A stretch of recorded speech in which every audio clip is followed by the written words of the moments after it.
You start with a roar, "Keep not thou silence, O God, hold not thy peace, and be not still, O God." That's the opening of Psalm 83, a cry of urgency, fear, and charged expectation. The writer isn't whispering. The writer is screaming in the face of mounting conspiracy. He sees his enemies, and he knows they are massing for one purpose, to erase a people. Verse 4 says it plainly. They have said, "Come, and let us cut them off from being a nation, that the name of Israel may be no more in remembrance." That's genocide. That's a coalition of nations rising up, whispering war. And the psalm exposes them. They have consulted together with one consent. They are confederate against thee. No loose chatter. No casual hostility. They formed a pact. The tabernacles of Edom and the Ishmaelites of Moab and the Hagarenes, Jebel and Ammon and Amalek, the Philistines with the inhabitants of Tyre, Asher also is joined with them. They have holpen the children of Lot. That's verse 6 to 8. Here's a list of players in an ancient warboard design. And the writer paints the shadow of destruction, make them like whirling dust, like chaff before the wind. As fire burns the woods, and as the flame sets the mountains on fire, so pursue them with your tempest, verses 13 to 15. Now let's break it down. We have a strategic alliance. This is not random. These are specific entities. They're named. They're united. Their goal? To wipe out Israel. To assassinate its very name from memory. That kind of hate, that kind of design, it signals something more than border skirmish. It signals ideological warfare. The psalmist is saying, the fight is cosmic, the players are coordinated, the stakes are existential.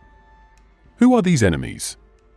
Edom, Ishmaelites, Moab, Hagarenes, Jebel, Ammon, Amalek, Philistines, Tyre, Assyria.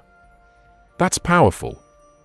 Many of these are ancient, bordering Israel, deeply woven via history, lineage, and enmity.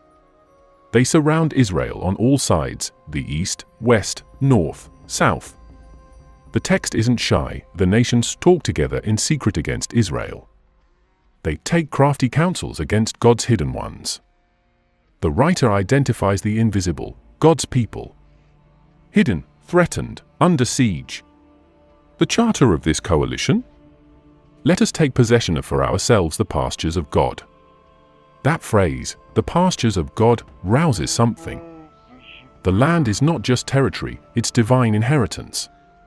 They're saying, we will seize what Almighty God promised. They're seizing, not negotiating. And now we move into the unleashing. The psalmist doesn't simply describe. He calls for action. He demands the wind, the fire, the tempest. Verses 9 to 12 reference past destroyers, do to them as you did to Midian. Sisera, Jabin at the brook Kishon, they became dung for the earth. He draws from the past to justify the future. The template, sweep them aside. Erase the princes. Let the nobles be like Oreb and Zeb. All their princes like Zebah and Zalmunna.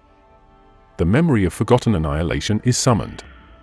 The text intensifies, fill their faces with shame, that they may seek your name, O Lord, that they may know that you, whose name alone is the Lord, are the Most High over all the earth. What happens here?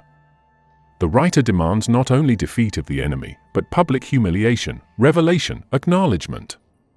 The goal, God's name high above all. Nothing mild. Nothing vague. Here's the shift. Many teachings gloss over this psalm as just a war prayer. That's reductive. The text screams war, combative, strategic, prophetic. There's a sense of inevitability, as though this is a script already written, a pre-designed act in the theater of cosmic war. The psalm doesn't say if. It says they have. They do. They plan. They act. The ask is relentless. God, break them. Scatter them. Make them like chaff. Pursue them. Terrorize them with storm. And now let me ask you, watching this, did you ever think of war like this? Not as reactive, but as designed? As a sequence? A set piece in ancient prophecy? The enemies line up. They join. They plan. They build a broader coalition. The writer publishes their names. He publishes their goal: wipe out Israel. Then he demands the intervention of the Most High. He doesn't just suggest cloak and dagger. He uses cosmic imagery, fire, whirlwind, mountains ablaze. What's the significance of naming nations? It anchors the prophecy in real geography, real people, not myth. It connects to history. It connects to the land. That gives weight. That shifts the psalm from poetic lament into war map. The children of Lot phrase, the Asher joined with them, all suggest a broader web of conflict, spanning more than one border. They wrap around Israel. They encircle. And the psalmist knows, if they succeed, Israel disappears, not only as nation, but as memory. That the name of Israel may be no more in remembrance. That phrase is heavy. You're not just wiped out, your trace vanishes. Annihilation plus erasure. The war here isn't about territory alone, it's about identity. About legacy. About a people's right to exist. Go back to verses 1 to 2, keep not thou silence, for, lo, thine enemies make a tumult, and they that hate thee have lifted up the head. The imagery, the enemies roar. They've lifted up their head. They reveal themselves. They are confident. They are bold. They aren't hiding in caves. They stand. They scheme. They mount. And the psalmist calls out, God, don't stay silent. Don't hold your peace. Don't be still. That's a motif, divine silence versus human crisis. The movement is from uproar to divine action. The psalmist paints the problem, they are rising. Then the ask, they be destroyed. Then the purpose, they know God alone is most high. It's tactical, spiritual, and strategic all wrapped. The language is imprecatory, harsh, unfiltered, destructive. But it's not random. It's calculated. Now consider this, why is this text interesting for our video theme? Because it displays pre-written prophecy vibes. A coalition named with set objective, then a divine act was asked. That structure, enemy build-up action outcome, is the exact shape of what later prophetic texts chart in broad strokes. The key question becomes, is Psalm 83 simply ancient lament or blueprint? The psalmist writes as if the outcome is already aligned with divine will, a readiness, a script. As we progress through your video segments, keep this as foundational: the darkness, the board game of nations, the threat of erasure, and the unleashed storm of God. This psalm doesn't read like if this happens. It reads like this is happening. And the writer's voice is charged. He's not timid. He's in the cockpit of prophecy, setting the scene for the thunder strike. In short, this battle is vivid. It's named. It's real. It's war. And, crucially, it's designed. That's the element that most teachings sideline. They treat Psalm 83 as a general outcry. But here, picture the war room, picture the nations lining up, picture the text as blueprint. That's where the drama lies. So from this psalm, you extract the three big angles. First, the coalition of named nations with a declared aim. Second, the war language of destruction, pursued with tempest, chaff, flame. Third, the divine objective, the almighty supremacy, his name exalted, his hand revealed. After the ripple of an alliance forming in Psalm 83, something even larger is triggered. Now you're seeing the stage shift, the scene expand, the stakes escalate. We're moving into the domain of Ezekiel 38 and Ezekiel 39, the invasion of Gog from the land of Magog, the pre-written swell of war that dwarfs what came before. Imagine now you're reading a text that says, after a time of peace and security, an army comes from the uttermost north. That is Ezekiel 38. Verse 8, after many days you will be visited. In the latter years you will come into the land of those brought back from the sword. The scriptwriter of this prophecy isn't shy. He puts it in order. There is the land, the people restored, then the storm from the north. Suddenly the war in Psalm 83 doesn't appear as isolated. The War of Gog and Magog appears like the sequel, bigger budget, all cameras blazing. What shifts here? The geostrategic scale. In Psalm 83 you had a coalition of near neighbors encircling Israel. In Ezekiel 38 to 39 you have forces from the far north, led by Gog of the land of Magog, the prince of Rosh, Meshech, and Tubals moving against the land of Israel, my people, like a cloud covering the land. Mountains fall. Walls tumble. Fire, hailstones, burning sulfur are unleashed. The cosmic armament enters the scene. The conflict is global in scale. Not just erase Israel, but overrun the world's structural reference point for God's covenant. Now here's where it gets even more chilling. One major interpretive angle says this invasion only makes sense if Israel is living in relative peace and security prior to it. That matters. Because the text says, they will dwell safely, all of them, undisturbed. That sets the stage, a moment of calm, then boom, invasion. So logically, some scholars argue, the war of Psalm 83 must come first, because it clears out the immediate neighbors, sets Israel up to be secure, then the Gog-Magog wave crashes in. That's a structural narrative. Not accidental. Frame it like a two-phase script. Phase 1, regional, near neighbors. Phase 2, massive global northerners. And the text lines it up. This is the timings theory. You watching, ask yourself, have you ever encountered a prophecy described not as a vague then times blur but as a choreographed sequence? Because this one is. You've got names, you've got regions, you've got timing, you've got mechanics. The coalition rush the living safely moment, then the northern flood. The war in Psalm 83 becomes cast as the opening act, not the finale. The Gog and Magog conflict becomes the headline event. Another key factor, the enemies listed in Psalm 83 aren't listed in Ezekiel 38. That omission matters. If those nations vanish in the list of Ezekiel's invaders, what does that suggest? It suggests they've already been dealt with, eliminated, neutralized, which again reinforces the idea that Psalm 83's coalition gets dismantled first, then the stage resets for the larger invasion. That's tactical. That's narrative logic. That's prophecy as sequence.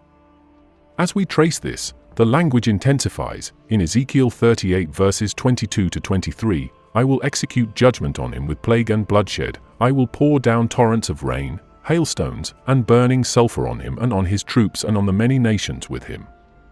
Then they will know that I am the Lord. Notice, similar tone to Psalm 83 but upgraded. The same aim, recognition of the Most High, but now the battlefield is massive, the enemies are many, the imagery apocalyptic. The narrative builds upward. The initial alliance was dark. The invasion from the north is cataclysmic. Watch how the moment of living securely becomes the springboard. The text indicates the enemy waits until Israel is settled. That pause, that in many days mention, is not filler. It's strategic. It signals a moment of deception, calm before the hurricane. The viewer must feel the tension. After you clear the near threat, you open the door for the far threat. The entire prophetic timeline seems to map that exact pathway. And that is not a random alignment, that implies design. It implies someone scripted this war sequence. Let's press deeper. The identity of Gog's Magog is mysterious yet potent. These are not merely local border states. They are chief princes of lands considered remote to Israel's memory. The war of Psalm 83 is close in. The war of Gog's Magog is remote in, from lands beyond, from directions not immediately expected. The strategy seems to involve clearing the perimeter, then unleashing the major strike from a direction that was presumed safe or unattended. That escalation dynamic is chilling because it shows incremental progression, advancing threat levels, rising stakes. The viewer must sense, the message is one of unfolding events, of one war begetting the next, of one alliance falling into the next mega-alliance. I want you watching now to imagine the flow. The Psalm's enemies gathered, plotted, attacked. Israel responds. Then pause. Then the northern host gathers, surges, sweeps. The earth shakes, walls collapse, the Most High intervenes. It's cinematic. It's intense. It's structured. And importantly, it suggests pre-written order. If you accept the sequence, you accept that this is not mere chaos. It's orchestrated. The narrative moves from siege to invasion to divine heavyweight intervention. Now a crucial point, the narrative of Ezekiel's war is framed not just as Israel-centered but God-centered. The language emphasizes that it is God who brings Gog, who stirs him up, who brings about the invasion to demonstrate his holiness, his power, his name. That mirrors Psalm 83, where the goal is also for all to know that Yahweh is Most High. So the narrative thread carries over. This isn't mere warfare for land, it's warfare for revelation. For identity. For supremacy. But the scale now is global, not local. The war of Psalm 83 had a regional target. The war of Gog and Magog targets many nations with him. That is exponential. If you, as viewer, follow this script, you recognize something few teachers stop to highlight, that these two prophetic texts are knitted. Not two separate movies, but two acts within the same epic. And the stage is laid deliberately. That suggests again, the script was written. Not thrown together. Not improvised. The war of Psalm 83 sets terms. The war of Gog and Magog executes the blow. The theology, the geography, the timing, they interlock. So at this juncture, you feel the narrative tension escalate. You've got the near-enemy coalition, you've got the calm after the storm, you've got the north enemy host forming, you've got the divine intervention waiting. This is not casual prophecy. It is engineered conflict. It is the architecture of end-time drama. Every element fits. Every verse points. The reader is drawn from alliance to invasion, from border skirmish to global war, from human plotting to divine friction. And the viewer is left standing in the corridors of time, reading a script that says, this happens. Then that happens. It's cold-blooded architecture. How does this shift your view of prophecy? How does this structure change your perspective on war texts? When you read many nations with him in Ezekiel 38 verse 22 or the list in Psalm 83 verses 6 to 8, you begin to see configuration. You begin to ask, who are these players? What happens when they vanish from subsequent lists? How long is the pause between coalition and invasion? Why is there mention of living safely? These questions don't derail you, they sharpen you. They make the narrative more intense. They turn you from passive observer into detective. And the text invites that. It names nations. It names regions. It names timelines. It gives you puzzle pieces. And you're meant to assemble them. You've heard about alliances and setups, forget all that. This is where the sky rips open. This is the Gog-Magog invasion, and it's not theory anymore. It's the apocalypse scripted in the language of ancient war. The scale? Cosmic. The tone? Violent. The intent? Total. Ezekiel paints it like a war movie on fire. Behold, I am against thee, O Gog, the chief prince of Meshech and Tubal. That line doesn't sound like a plea, it sounds like a declaration of judgment. The entire narrative kicks off with God himself saying, I will turn you around, put hooks in your jaws, and bring you out with your entire army. Hooks in your jaws, that's a predator being dragged to execution. It's humiliation disguised as warfare. And that's the first shock. Gog doesn't come because he decides to. Gog comes because he's summoned. This is divine entrapment. A pre-written trap disguised as war. You have vast armies, cavalry, shields, swords, and an entire coalition moving like storm clouds, Persia, Cush, Put, Gomer, Togarmah. Not one, not two, an empire's worth of forces, swarming from every horizon. The text describes it, you will come like a storm, you will cover the land like a cloud. The imagery is suffocating. Total engulfment. A living flood of soldiers and machines. But the deeper you look, the clearer it becomes, this isn't chaos. It's choreography. The nations don't act, they perform. They think they're invading, they're actually marching to their own destruction.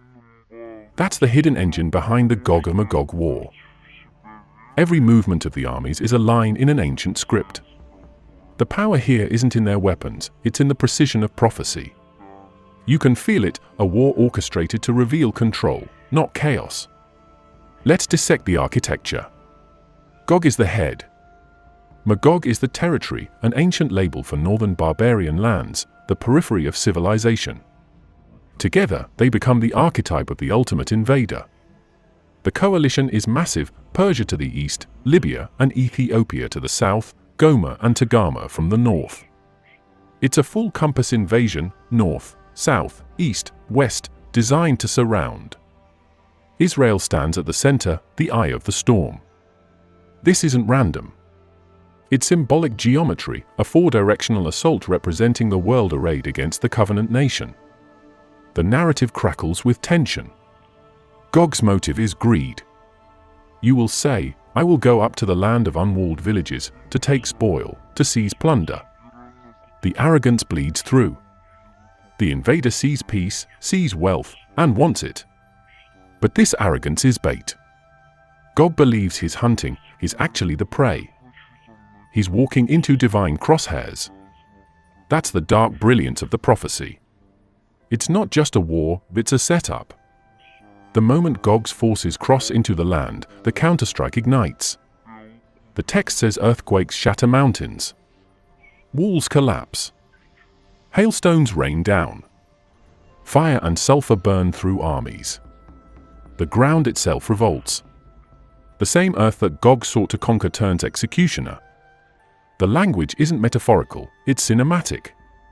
You can see it: soldiers buried under molten fire, horses thrown into panic, commanders shouting into a sky of sulfur rain. The prophecy reads like a vision of controlled annihilation. And then comes the twist: friendly fire. Every man's sword shall be against his brother. The armies implode. Confusion spreads like a virus. The invaders destroy themselves. That's psychological warfare on a divine level. The weapon isn't metal, it's mind. God flips the mental circuitry of the invaders until they annihilate each other. That's why this war is terrifying. It's not technology that ends it, it's divine interference in human consciousness. The scale of destruction is mathematically exact. It says the aftermath lasts 7 years. 7 years to burn the weapons, 7 months to bury the bodies. Entire crews are assigned to cleanse the land. Even after burial, searchers mark the bones they find with signs until the gravediggers return to remove them. You can feel the contamination, the dread, the aftermath of something not just nuclear, but supernatural. What's wild is how detailed this script is. The weapons aren't generic, they're numbered. The cleanup has a timeline. The burial valley even gets a name: the Valley of the Multitude of Gog. That's not poetry. That's logistics. A war so specifically mapped out it reads like military intelligence encrypted in prophecy. That's what people miss. Ezekiel doesn't write like a mystic here. He writes like a field reporter embedded in the apocalypse. And if you read carefully, you'll notice the pattern of divine irony. Every line of pride becomes a line of reversal. Gog ascends. God brings him down. Gog plans to plunder. He becomes the plunder. Gog surrounds. He's surrounded. Every motive detonates in his face. This is the psychology of prophecy. It's not predicting fate, it's exposing ego. The text dismantles arrogance by design. The invader is the instrument of his own judgment. Now picture this scene as you would in a high-budget war film. Thousands of miles of desert. Armored divisions rolling south from the frozen lands. Dust clouds thickening. Then, lightning. Earthquakes. Mountains cracking open like eggshells. Firestorms tearing through the horizon. This isn't human warfare, it's cosmic correction. The visual alone is madness: sky warfare, earth rebellion, divine meteorology. And the voice behind it all? I will magnify myself, sanctify myself, and make myself known in the sight of many nations. That's the closing line of the act. It's a statement of dominance. You don't survive this scene, you witness it. The Gog's-Magog war exists as spectacle, proof of power, proof of authorship. The nations think they're the actors. God's the director. Every shot, every explosion, every collapse is cued. Here's what most teachers skip: Ezekiel 39 isn't a mere repeat. It's escalation. It adds more gore, more aftermath, more divine display. Birds of prey are summoned. Speak unto every feathered fowl, gather yourselves, come to my sacrifice upon the mountains of Israel, that ye may eat flesh and drink blood. That's apocalyptic imagery of nature feasting on empires. The banquet of the defeated. When the battle ends, the battlefield becomes a graveyard buffet. That's not symbolic softness. That's brutality written in ink. The progression in this chapter is surgical. First, the attack. Then, natural disaster. Then, divine strike. Then, psychological collapse. Then, burial. Then, revelation. Every phase is accounted for. There's no improvisation. That's what makes it terrifying. It's planned. Pre-written. Executed with precision. It's prophecy as architecture. Every verse, a blueprint for disaster. Now, imagine yourself inside that text, not as a believer, not as a skeptic, but as a witness. You're standing on those mountains when the horizon glows red. You hear the roar that's not thunder but an earthquake cracking continents. You watch rivers of molten sulfur streak through valleys that once held towns. You hear the clash of armies tearing themselves apart in confusion. That's the scene. That's the scale. The war of Gog and Magog isn't about who wins, it's about who controls the script. That's the cold truth of this prophecy. Gog's arrogance meets God's orchestration. The invasion is bait. The downfall is predetermined. The aftermath is purification. There's no randomness in it. The prophecy lays it out like an ancient algorithm. If A happens, B follows. If pride rises, destruction activates. It's self-executing judgment. And through all of this, there's an unrelenting consistency. Fire falls, mountains collapse, corpses burn, and the name of God becomes known. It's cause and effect written in holy code. There's no negotiation, no delay, no mercy clause. When the hook turns, when Gog moves, when the armies descend, the script locks in. From that moment, everything is sequence: earthquake, firestorm, implosion, burial, cleansing, revelation. This is not prophecy for comfort. This is prophecy for precision. It's the climax of a sequence that began long before the first spear was lifted. And when you read it straight, no metaphor, no spin, it's chillingly literal. Gog thinks he's a conqueror. He's actually a catalyst. The war he starts isn't for territory, it's for unveiling. Every soldier, every flame, every thunderclap is part of that revelation. Now we've reached the threshold, the battlefield that's been whispered about for centuries, the word that carries terror and finality, Armageddon. This isn't just another chapter, it's the eruption point. The culmination. The last domino in the divine sequence. When Revelation says the kings of the earth are gathered to a place called Armageddon, it's not speaking in metaphors. It's describing a specific convergence point, a military and spiritual magnet where everything, every alliance, every deception, every prophecy, collides at once. The air of Revelation 16 is electric. The sixth angel pours out his vial on the great river Euphrates, and its waters dry up to prepare the way for the kings of the east. That's the ignition moment.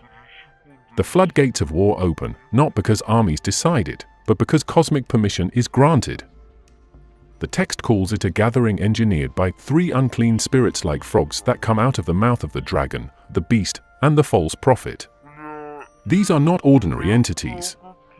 They are agents of deception, demonic propaganda machines working on a global scale. Their mission is surgical: gather the rulers of the earth for war against God. The language is unflinching: to gather them to the battle of that great day of God Almighty. This is not an invasion of one nation against another. This is the militarization of humanity itself. Every government, every general, every weapon becomes part of one final offensive, driven by the same unseen intelligence. The battlefield? The Valley of Megiddo. It's not symbolic. It's real ground, north of Jerusalem, a natural choke point, historically drenched in blood. Pharaohs fought there. Assyrians died there. Kings fell there. And now, the prophecy declares, the armies of the earth return there for the last time. The tone shifts from local to cosmic. The Euphrates dries up, a detail that sounds geographical but feels supernatural. It's a literal path being cleared for invasion, yes, but more than that, it's the last barrier between restraint and chaos being removed. And as those armies advance, the world system, the empire of the beast, is already in collapse. The Antichrist regime, the false prophets' miracles, the worship structure, they've all reached maximum intensity. Now everything combusts. Then comes the seventh vial, the final strike. Thunder. Voices. Lightning. The earth convulses. Revelation 16 verse 18 calls it the greatest earthquake since men were on the earth. Every island fled away, and the mountains were not found. That's not poetic exaggeration, it's tectonic warfare. The planet itself revolts under the weight of divine judgment. Babylon, the symbol of global corruption, splits into three pieces. The cities of the nations fall. The sky rains 100-pound hailstones. The apocalypse goes kinetic.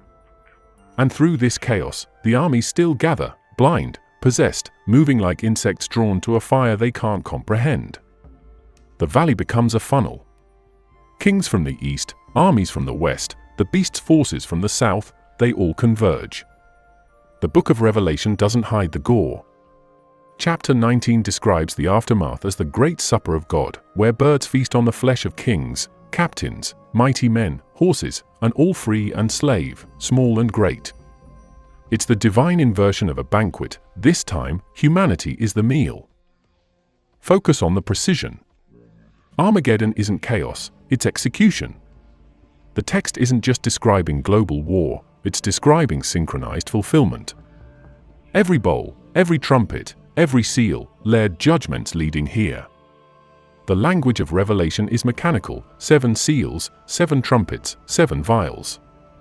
Each is a gear turning the prophetic clock toward this battlefield. Armageddon is the final tick. The kings don't realize it, but they're not fighting each other anymore. They're standing against the returning power that breaks the sky open. The Word made flesh are descending with armies clothed in white, riding a white horse, with a sharp sword proceeding from his mouth. It's the ultimate reversal. Humanity's armies assemble to destroy the divine, and instead, they get annihilated by the spoken word. No prolonged combat. No drawn-out siege. One command, and the entire machine of rebellion collapses. The detail that makes this scene horrifying is its scale. Blood flows to the horses' bridles for 1,600 stadia, roughly 180 miles. That's not metaphorical imagery. That's logistics. You're talking about slaughter on a continental level, the compression of global armies into a single killing field. And the prophecy treats it as inevitable, pre-written, like a mathematical equation resolving itself. You have to picture it in motion. The sky blackens. Thunder detonates like artillery. Cities disintegrate. Oceans churn with fire. A voice from the temple declares, "It is done." The 3 words that erase human history. This is not some poetic ending, it's structural collapse. Civilization as architecture is being folded inward.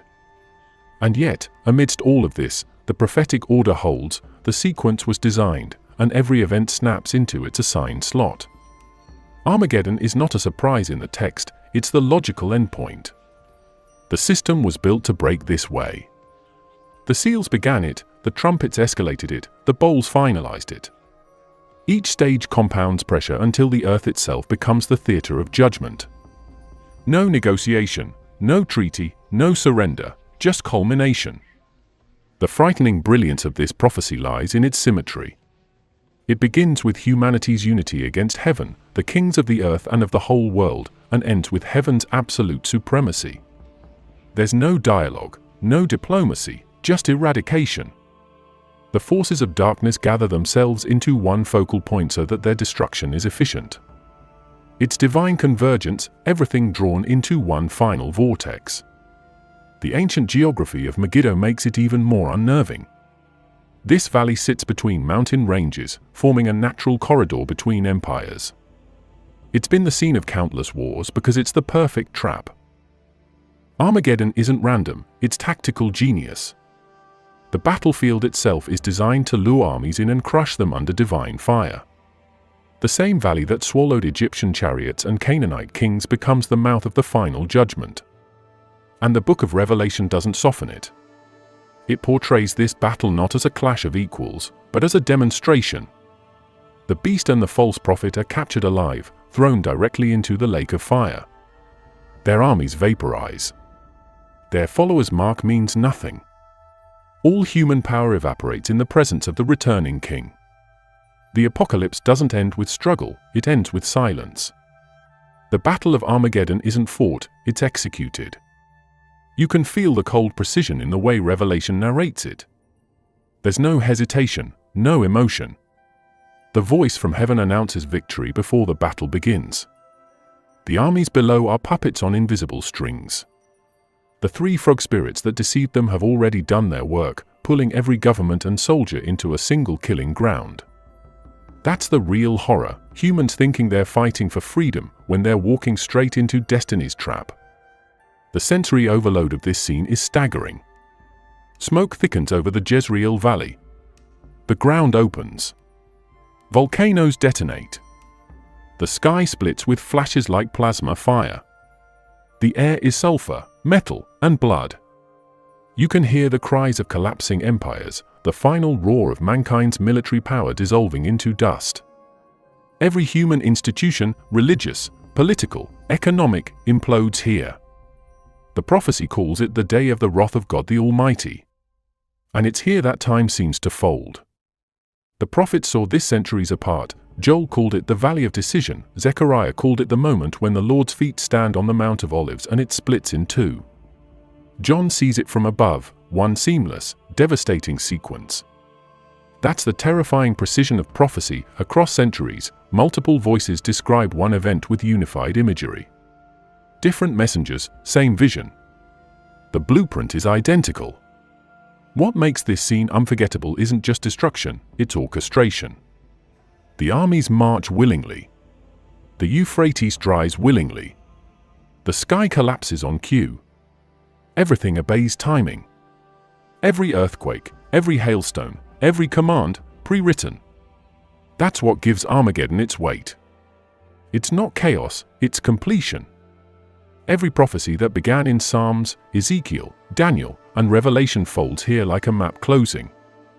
The rhythm of Revelation 19 hammers it in. He treads the winepress of the fury of the wrath of God Almighty.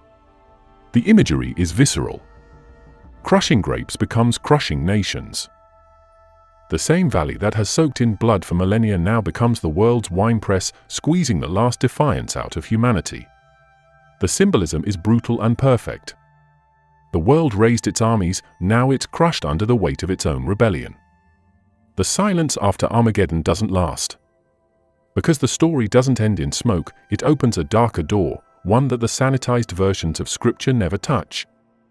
The aftermath of divine war exposes something that most institutions refuse to discuss, the structure of manipulation hidden inside theology itself. The system that teaches submission to prophecy while ignoring its design. Psalm 83 and Ezekiel 38 were blueprints, Armageddon was the execution.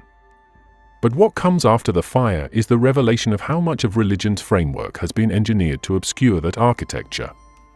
The ancient texts hint at a chain of control, led systems of priesthood, kingship, and prophecy that function like gears in a machine.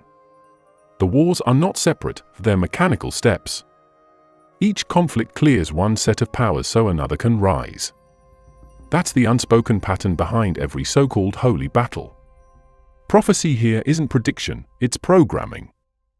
The nations move exactly as written, believing they're exercising free will while performing a divine script. That's the genius of the system, control disguised as destiny. When the prophets wrote of destruction, they embedded hierarchy. Each judgment strengthens the next authority.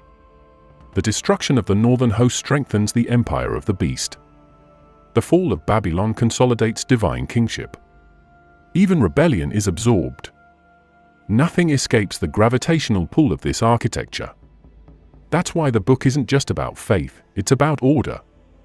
Every seal, every trumpet, every bowl of wrath, administrative, calculated, sequential. The structure of prophecy mirrors the structure of empire. And within that system lies the hidden contradiction: divine warfare uses human destruction to affirm divine justice. The machinery needs fuel, and that fuel is blood. Every holy war is a gear turn. The annihilation of Gog's armies wasn't only vengeance, it was purification by attrition. The bodies buried for 7 months, the fire that burns the weapons for 7 years, those are not coincidences. They're ritual cycles. The same pattern re-emerged at Armageddon, the birds of prey feasting, the valley flooded with blood, the world reset by fire. It's liturgy through annihilation. When you strip away the theological gloss, what's left is a cosmic bureaucracy. Every prophet reports to a higher function. Every war fulfills a command. Every victory installs a throne. The apocalypse isn't chaos, it's administration. The phrase of the wrath of God functions as both divine emotion and judicial order. The text describes it with numbers, cycles, and precision because wrath itself is standardized. The firestorm of Ezekiel, the plague sequence of Revelation, the earthquake of Megiddo, they operate like divine policy.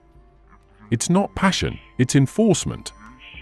The terrifying beauty of this design is how self-contained it is. Once it starts, there's no need for intervention. The prophecy fuels itself. The players believe they're independent, but every decision tightens the script. Nations arm for security and march into slaughter. Rulers consolidate power and deliver themselves to judgment. The demonic spirits gather armies, but they're only completing their assignment. Even evil performs the will it thinks it's opposing. That's the cold symmetry of prophetic architecture, everything serves the same end. The deeper layer hides in language. Hebrew prophecy doesn't use future tense the way modern languages do. The verbs imply completed action. It shall come to pass is actually it has been decreed.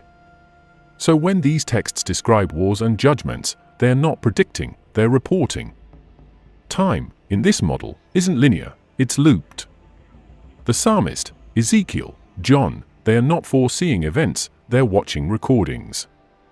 That's the dark implication: history doesn't unfold, it repeats a cycle that's already closed. The wars of prophecy are playback. And if you read between the lines, that's why these wars escalate geometrically. Each one mirrors the last but magnified. Psalm 83's regional alliance, Gog's northern invasion, Armageddon's global convergence, they're not different wars, they're the same archetype fractaling upward. The pattern replays until the system burns itself out. Every enemy is just the next layer of the same rebellion. Every victory the next iteration of control. It's recursion disguised as revelation. The ancient scribes embedded that recursion through numerology. Sevens dominate the text: 7 years, 7 bowls, 7 trumpets, 7 mountains. 7 represents completion. But in this context, it's not holiness, it's closure. Each 7 seals the last phase of a program. The same numbers repeat because the code loops. The divine machine cycles through judgment sequences until the human world collapses under repetition. That's why Revelation ends with "it is done." Not "it is over," but "it is complete." Completion means the script has executed all commands. The corruption that hides behind pious interpretation is this: generations have been taught that prophecy is moral narrative. It's not. It's technical documentation. These texts read like operational manuals: inputs, outputs, triggers. When the land is at peace, trigger invasion. When the Euphrates dries, trigger assembly. When Babylon falls, trigger fire. Each variable activates the next process. That's not faith, that's automation. The prophetic machine runs whether anyone believes it or not. Look closer at the prophetic structure and you see something chilling. Humanity's role is to provide context, not control. People are the substrate through which the system manifests. Armies move because they must. Empires fall because their expiration date is written. Even rebellion feeds the process. The beast rises because the text demands it. Armageddon happens because the sequence requires it.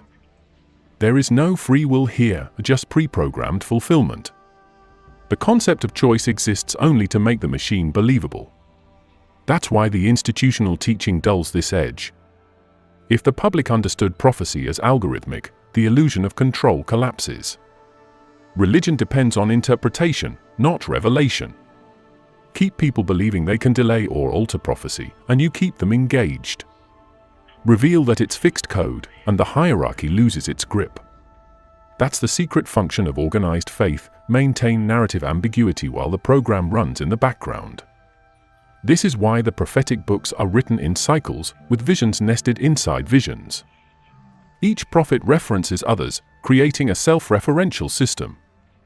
Psalm 83, Ezekiel 38, Revelation 16, they're nodes in one network. Remove one, and the structure collapses. Keep them intact, and the feedback loop sustains belief indefinitely. That's the true purpose of redundancy in sacred text. It's not confusion, it's continuity. The same phrases, the same imagery, repeated across centuries to reinforce the architecture. And this brings us to the silent function of prophecy, memory control. When the nations conspire in Psalm 83 to erase Israel's name, that's not just geopolitics. It's data erasure. The name Israel means he who wrestles with God. Erase the wrestler, and you erase the questioner. You remove the variable that might challenge the system. The prophecy about obliterating memory isn't only about destroying a nation, it's about deleting dissent. The wars ensure that no one remembers how the cycle began. By the time Armageddon arrives, history is rewritten, and humanity believes the end is spontaneous when it's actually maintenance. The dark irony is that the same texts that expose the system are also its safeguard. The more people study them, the deeper they sink into the pattern. Each interpretation spawns new sects, each sect fuels new divisions, and the wars continue under spiritual branding. That's the brilliance of the architecture, it weaponizes devotion. The faithful unknowingly keep the prophecy alive by seeking to fulfill or resist it. Resistance and obedience become identical inputs. The outcome doesn't change. The code runs either way. This is the layer the institutions never discuss publicly. They can preach about repentance, salvation, or moral duty all day, but they never touch the mechanism. Because to explain the mechanism is to admit the lack of agency. And that kills the product. That's why these prophecies are preached symbolically, softened into allegory, or buried under eschatological jargon. Keep the mystery mystical, and no one notices it's mechanical. Keep people worshipping the author, and no one asks who built the script. You've seen the wars, the alliances, the divine strikes, the orchestrated endings. Now we go where almost no one dares to go, the mechanism beneath prophecy itself. The hidden engine that makes it all work. This isn't about who wins or loses. It's about how the entire system functions and why everything you think is random has been coded with ruthless precision. We're talking about the architecture of divine strategy, cosmic engineering masked as religion, ancient intelligence concealed beneath the language of faith. This is where scripture stops being poetry and starts being circuitry. Every prophetic event follows a structure.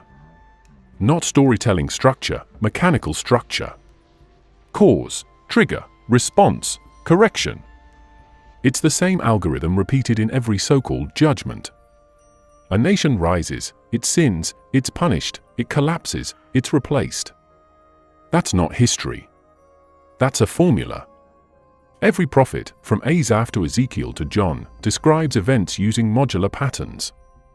It's as if they were all briefed on a single template: Phase 1, rebellion. Phase 2, alliance. Phase 3, judgment. Phase 4, purification. Over and over. Different names, different eras, identical pattern.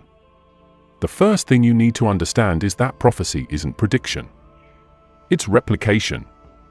The texts don't just tell what will happen, they instantiate it. Words as code, speech as activation. When a prophet says, "Thus says the Lord," he's not speculating, he's executing command lines into reality. The Hebrew tradition understood this. The word debar means both word and thing. To speak it is to make it exist. The prophets weren't describing, they were building. They were engineers of divine protocol. Now imagine that across centuries, multiple prophets, scattered by geography, spoke this code into existence. Each one reinforced the same architecture. That's how the prophetic network sustains itself. The more it's read, preached, translated, the stronger the loop becomes. People feed the system with belief. Faith is fuel. Every church service, every prayer using prophetic language, every sermon quoting Ezekiel or Revelation, it's all energy input. That's why the structure persists across millennia. The prophecy isn't waiting to be fulfilled, it's being continuously powered by repetition. And here's where it gets wild: the strategic design of the end-time conflicts, Psalm 83, Gog and Magog, Armageddon, wasn't just foreseen, it was embedded into the collective consciousness of the species. Prophecy operates like a virus that infects geopolitics. Nations align unconsciously according to archetypal roles written thousands of years ago. It's predictive programming on a spiritual scale.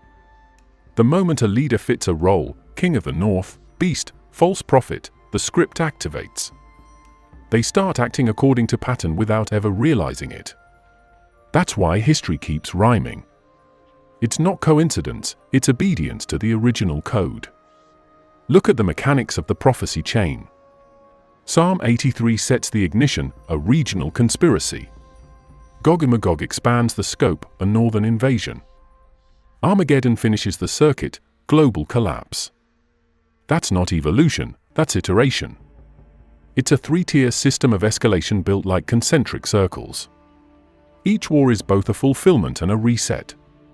Each act destroys old data and installs new order. Prophecy doesn't predict, it updates. And that's why the text keeps saying the word of the Lord came again. Again. Because the process loops until the final correction, until the system self-terminates through completion. Now let's dissect the internal logic. Every stage of divine conflict runs on three essential variables: corruption, exposure, annihilation. Corruption triggers divine motion. Exposure reveals divine supremacy. Annihilation resets the environment. These aren't emotions, they're processes. Wrath isn't anger, it's system purge. Judgment isn't fairness, it's calibration. You see the pattern? This is divine engineering, not divine sentiment. The same way an operating system wipes corrupted files, the prophetic system wipes corrupted nations. Fire, flood, plague, war, different tools, same function. And notice something crucial: all prophecy is territorial. Every war has geography attached. Land, valley, mountain, river. The land acts like a motherboard, and the wars are voltage spikes that reset the circuits. Megiddo, Bashan, Mount Zion, Euphrates, they're coordinates in a spiritual grid. When the text says the mountains melt like wax, it's describing energy discharge. Prophecy happens in physical space because the earth is part of the code. That's why every divine judgment is geological: earthquake, fire, hail, collapse. The planet reacts because the command operates on multiple layers. The pattern is so clean it's surgical. It never deviates. The rebellion phase is human. The strike phase is divine. The restoration phase is environmental. Then it loops. Each loop burns cleaner, faster, more catastrophic until the final correction. You can trace this through every book: Genesis flood, Exodus plagues, Judges cycles, prophetic wars, Revelation seals. All fractals of the same mechanism. It's elegant, terrifying, and efficient. Now here's the twist that flips theology on its head. The Most High in prophetic language isn't described like a sentimental deity, it's a regulator. The command "I will bring you down" is administrative, not emotional. The divine is executing balancing equations, not holding grudges. Prophecy isn't about morality, it's about equilibrium. The moment imbalance hits critical mass, too much pride, too much empire, too much corruption, the algorithm deploys correction. That's why the language of apocalypse always sounds mathematical: numbers, sequences, durations. 7 years, 42 months, 1/3 destroyed, 10 kings, 12 tribes. It's code syntax disguised as scripture. You can even map the function Psalm 83 regional correction module, Ezekiel 38 to 39 continental correction module, Revelation 16 to 19 planetary correction module. Each expands the radius of destruction until every system dependent on rebellion collapses. This is the structure of divine mechanics, correction by expansion. Let's talk timing. The prophesies use phrases like "after many days," "in the latter years," "when the transgressors have come to the full." These aren't calendar markers, they're thresholds. Many days means the cycle is dormant. Latter years means the pressure is rebuilt. Transgressors full means corruption has maxed out. The system doesn't operate on clocks, it operates on levels. When the threshold hits saturation, the next phase fires automatically. That's why the text doesn't name years, it names conditions. Once those conditions are met, execution begins. This is what makes prophecy mechanical and terrifying: no emotion, no delay, no appeal. It's not a being making a decision, it's the code fulfilling logic. That's why Revelation's plagues fall one after another with mechanical rhythm, and the second angel poured, and the third angel poured, and the fourth angel poured. It reads like a command queue. That's the precision of the machine. The prophets themselves often sound terrified not because they saw the future but because they saw the structure, how impersonal it is. They describe wheels within wheels, living creatures full of eyes, voices like many waters. Those aren't mystical symbols, they are technical descriptions. They saw machinery they couldn't explain. They called it glory because they lacked the vocabulary for systems theory. They watched the divine mainframe process reality, and it broke their minds. Now think of what that means. Every so-called miracle in the Bible is a system function: fire column, storm stilling, plague control, resurrection, all processes within the same framework. Once you realize that, prophecy becomes predictable. You can track patterns, triggers, responses. That's how some of the most secretive theologians and occult scholars through history tried to decode timing, not through emotion or belief, but through math. The text isn't random, it's structured to the decimal. And here's where the final stage of prophecy hides. After the war, after Armageddon, the system performs its cleanup protocol. It divides what remains into categories: nations that survive, nations erased, lands purified by fire. That's data sorting. Then comes environmental restoration, a new heaven and a new earth. That's system reboot.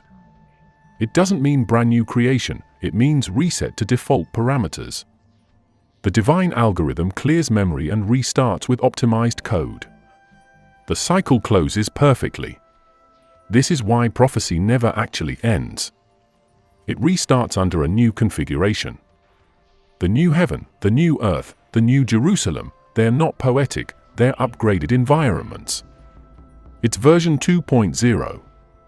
The structure remains, the code refines, the loop continues. The difference is perception.